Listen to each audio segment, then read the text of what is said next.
સમય લાગે, અચાનક ઝીરો થઈ જાય નહીં. 1 સેકન્ડની અંદર મેક્સિમમમાંથી ઝીરો ક્યારેય થાય નહીં. એના માટે અમુક નિશ્ચિત સમય લાગે, બરાબર, ઝડપથી નહીં થઈ જાય.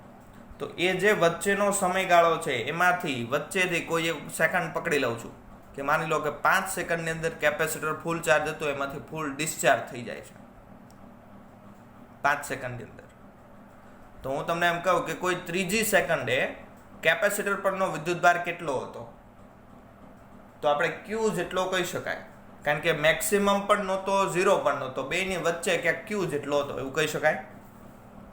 તો એની જ આપણે વાત કરીએ કે ધારો કે ટી સમયે, ટી એટલે કયો સમય છે, એ જે ચાર્જ અને ડિસ્ચાર્જની વચ્ચેનો સમયગાળો છે એમાંથી કોઈ એક સમય ઉપાડેલો છે. ધારો કે ટી સમયે કેપેસિટર પરનો વિદ્યુતભાર ક્યુ છે અને પરિપથમાં પ્રવાહ I છે. વિદ્યુતભાર ક્યુ મેક્સિમમમાંથી ક્યુ થઈ ગયો અને પ્રવાહ 0 માંથી કેટલો થઈ ગયો, I થઈ ગયો. ક્લિયર? ચાલો, અહીં di/dt કેવું છે, ધન છે. આથી ઇન્ડક્ટરમાં પ્રેરિત EMF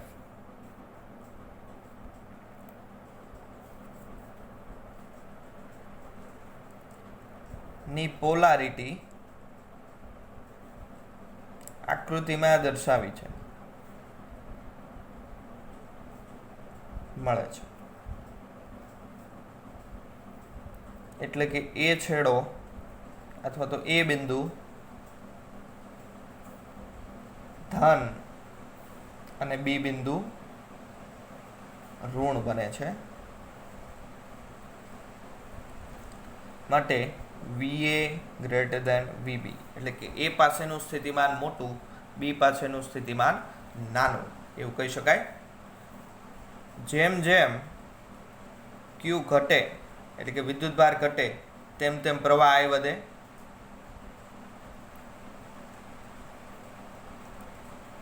હવે ક્યુ અને I વચ્ચેનો સંબંધ આપણે જાણીએ છીએ, I બરાબર dq/dt, પણ અહીંયા આવશે માઇનસ, કારણ કે ક્યુ ઘટે છે ત્યારે I વધે છે.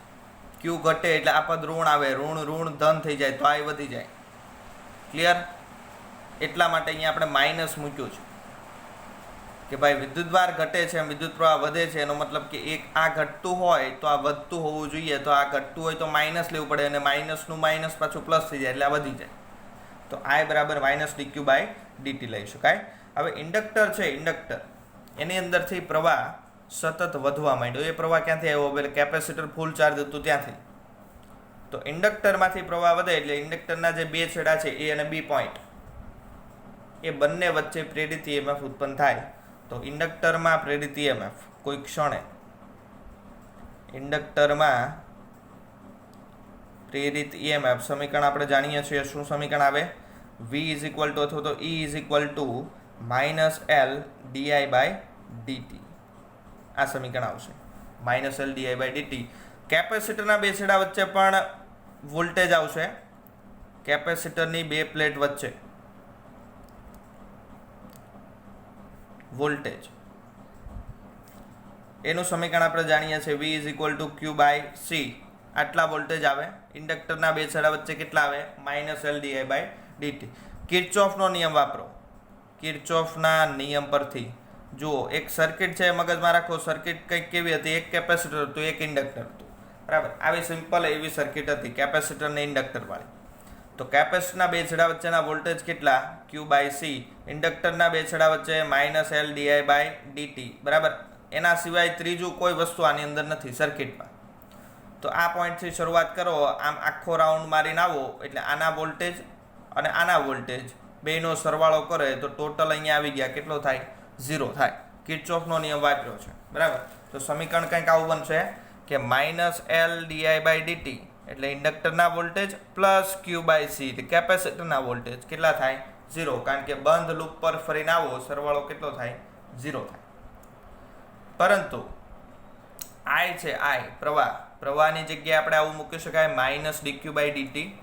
તો પ્રવાહની જગ્યાએ તમે -dq/dt મૂકી શકો. તો I બરાબર માઇનસ dq બાય dt લેતા તો di બાય dt શું થઈ જાય? Minus d²q upon dt square આવું થઈ જાય કે પ્રવાહ જે છે એટલે વિદ્યુતભારનું પહેલું વિકલન, પણ વિદ્યુત પ્રવાહનું વિકલન કરો તો શું મળે? વિદ્યુતભારનું બીજું વિકલન મળે.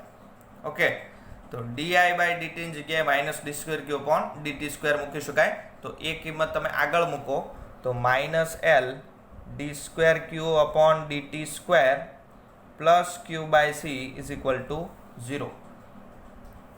આ માઇનસ છે આખું, અને આગળ ઓલરેડી માઇનસ હતા તો માઇનસ માઇનસ પ્લસ થઈ જાય. આખા સમીકરણને l વડે ભાંગી નાખો. l વડે ભાંગતા તો અહીંયા બચે d²q upon dt square plus q by lc is equal to 0. સમીકરણ નંબર 1. બસ આ સમીકરણ નંબર 1 ને કહેવામાં આવે છે LC પરિપથનું વિકલ સમીકરણ.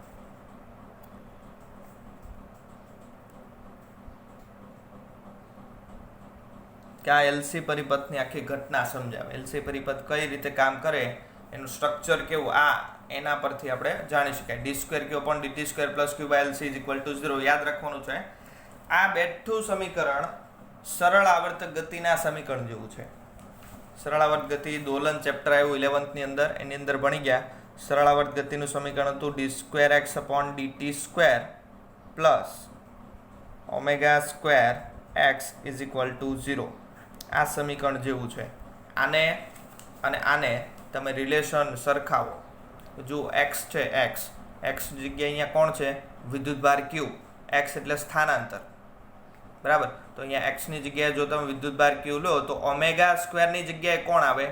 આ બંનેને રિલેટ કરો તો ઓમેગા સ્ક્વેરની જગ્યાએ 1 અપોન LC આવશે. આને અને આને સરખાવો એટલે ઓમેગા સ્ક્વેરની જગ્યાએ 1 અપોન LC. ઓમેગા સ્ક્વેર ઓમેગાને કહેવાય કોણીય આવૃત્તિ,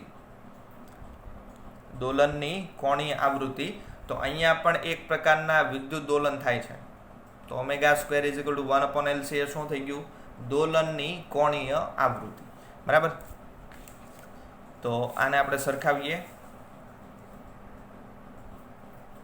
તો સમીકરણ આના પરથી બની જાય d²q upon dt square plus omega square q is equal to 0. ઓમેગાની જગ્યાએ ઓમેગા 0 મૂકીશું, કાંઈ ફરક પડશે નહીં, બરાબર છે. ઓમેગા 0 ઇઝ ઇક્વલ ટુ 0, જ્યાં omega 0 square is equal two 1 upon LC. તો બે બાજુથી રૂટ લઈ લો તો omega 0 is equal two 1 upon under route LC. આ કંઈક સમીકરણ જાણીતું લાગે કે નહીં? અનુનાદની કોણી આવૃત્તિ છે. બસ આ એ જ સમીકરણ બન્યું. Omega 0 is equal two 1 upon under route LC. ચલો, ઓમેગા 0ની જગ્યાએ 2πf0 એવું પણ લખી શકાય, કારણ કે omega is equal two 2πf is equal two 1 upon under route LC. f0 ને કરતા બનાવો, 2π થી છેદમાં જાય તો 1 અપોન 2π અંડર રૂટ LC. આ પણ એક સમીકરણ મળી ગયું અગત્યનું છે, આગળ ભણી ગયા છીએ. અનુનાદની રેખીય આવૃત્તિ 1 અપોન 2π અંડર રૂટ LC, બરાબર. આ સમીકરણ નંબર 1 છે એ સરળ આવર્ત ગતિના સમીકરણ જેવું છે. સ આ ગ ના સમીકરણ જેવું છે. તેનો મતલબ શું થઈ જાય કે કેપેસિટરનું જે ડિસ્ચાર્જ થવાની ઘટના છે, એ ઘટના જે છે એની અંદર ક્યાંક સરળ આવર્ત ગતિ જોવા મળે એવું કહી શકાય, કારણ કે એનું સમીકરણ કેવું આવ્યું? સરળ આવર્ત ગતિના સમીકરણ જેવું. એટલે કેપેસિટરનું ડિસ્ચાર્જ થવાની જે આપણે ઘટના વર્ણવી, એ ઘટના કેવી કહેવાય? સરળ આવર્ત ગતિ કહેવાય. એટલે કે કેપેસિટરના ડિસ્ચાર્જની ઘટના એ સરળ આવર્ત ગતિ છે. સરળ આવર્ત ગતિ કરે કોઈ પણ પદાર્થ એટલે એ પદાર્થ હંમેશા દોલન કરતો હોય. એટલે એનો મતલબ કે આ જે સર્કિટ છે એની અંદર કેપેસિટર ડિસ્ચાર્જ થાય તો સરળ આવર્ત ગતિ થાય. સરળ આવર્ત ગતિ થાય એટલે એ દોલન કરતું હોવું જોઈએ, પણ અહીંયા યાંત્રિક દોલન નહીં, વિદ્યુત દોલન લેવાના છે. ક્લિયર? તો આ થઈ ગયું LC પરિપથની ચર્ચા, એનું વિકલ સમીકરણ. અને સરળ આવર્ત ગતિ છે એવું સાબિત કરો તો પણ આ જ ક્વેશ્ચન આવશે. ઓકે, ચલો ત્યાર પછી આગળ વધીએ. આ જે વિકલ સમીકરણ મળ્યું એ વિકલ સમીકરણનો ઉકેલ લાવવાનો છે અને પ્રવાહનું સમીકરણ સાબિત કરવાનું છે. તો પ્રશ્ન છે ત્યાર પછીનો કે એલસી પરિપથ ના વિકલ સમીકરણનો ઉકેલ મેળવો અને પ્રવાહનું સમીકરણ મેળવો. ચાલો આવું કંઈક પ્રશ્ન છે. પહેલા એનો ઉકેલ મેળવવાનો છે અને પ્રવાહનું સમીકરણ લખવાનું છે. ઉકેલ તો આપણે આગળ પણ જોઈ ગયા. વિશ્લેષિક ઉકેલની અંદર આપણે ડાયરેક્ટ ક્યુનું ઇક્વેશન મૂકતા કે ભાઈ ક્યુ બરાબર QM sin ωt + 5. તો અહીંયા પણ એ જ કરવાનું છે કે સમીકરણનો ઉકેલ આપણે અહીંયા સાબિત કરવાનો નથી, ડાયરેક્ટ મૂકી દેવાનો છે, યાદ રાખવાનું છે. તો સૌથી પહેલાં આપણે એલસી પરિપથનું વિકલ સમીકરણ લખીએ. તો એલસી પરિપથનું વિકલ સમીકરણ, ચાલો સમીકરણ કંઈક આવું છે, d2q/dt², હમણાં જ સાબિત કર્યું, પ્લસ q/LC = 0. આ સમીકરણ છે. તો આ સમીકરણનો ઉકેલ એ ડાયરેક્ટ યાદ રાખવાનો છે. સમીકરણનો ઉકેલ q બરાબર, યાદ રાખજો, qm cos ω0t + 5. આ એનો ઉકેલ છે. q બરાબર qm cos ω0t + 5. ક્યાંથી આવ્યો, કેવી રીતે આવ્યો, એની કોઈ ચર્ચા કરવાની નથી, ડાયરેક્ટ ઉકેલ યાદ રાખવાનો છે. qm એટલે શું થાય? મહત્તમ વિદ્યુતભાર છે, અથવા તો qm એ q નું મહત્તમ મૂલ્ય એવું કહી શકાય. અને phi એટલે પ્રારંભિક કળા અથવા તો કળા તફાવત કહી શકાય. એને કળા અચળાંક પણ કહી શકાય. ઘણા બધા નામ આપેલા આપણે, પ્રારંભિક કળા, કળા તફાવત, કળા અચળાંક, કળા કોણ, બધું એક જ છે. તો આ થઈ ગયું phi અને qm ની માહિતી. ચલો હવે t બરાબર 0 સમયની વાત કરીએ. t બરાબર 0 સમયે એલસી પરિપથ યાદ કરો. t બરાબર 0 સમયે ઇન્ડક્ટર આપણી પાસે હતું નહીં, માત્ર કેપેસિટર હતું, અને કેપેસિટર કેવું, ફૂલ ચાર્જ હતું. તો t બરાબર 0 સમયે પરિપથમાં કોઈ વિદ્યુત પ્રવાહ હતો નહીં, માત્ર કોણ હતું, કેપેસિટરની પ્લેટ પર વિદ્યુતભાર, અને એ પાછો કેવો, મેક્સિમમ. તો આપણે એવું લખી શકાય, t બરાબર 0 સમયે q બરાબર qm, કારણ કે કેપેસિટર પાસે જે વિદ્યુતભાર હતો એ કેટલો હતો, મેક્સિમમ હતો. તો t બરાબર 0 ત્યારે q બરાબર qm તમે આ સમીકરણની અંદર મૂકો. તો અહીંયા t ની જગ્યાએ 0 મૂકવાના અને q ની જગ્યાએ qm મૂકવાના. તો qm = qm cos, ચલો 0 મૂકો એટલે આ પદ કેન્સલ થઈ જાય, માત્ર બચે કોણ, phi, એટલે cos phi. qm કેન્સલ થાય તો cos phi = 1. તો phi cos નું મૂલ્ય 1 ક્યારે થાય, phi 0 ડિગ્રી હોય ત્યારે. તો phi = 0 ડિગ્રી મળ્યું. એનો મતલબ શું થાય કે આ જે કળા છે phi એ કેવી છે, 0 છે. તો phi બરાબર 0 પાછો અગેન તમે આ સમીકરણની અંદર મૂકો. તો q બરાબર સમીકરણ મળશે qm cos ω0t. આ વિદ્યુત ભારનું સમીકરણ મળ્યું, q બરાબર qm cos ω0t.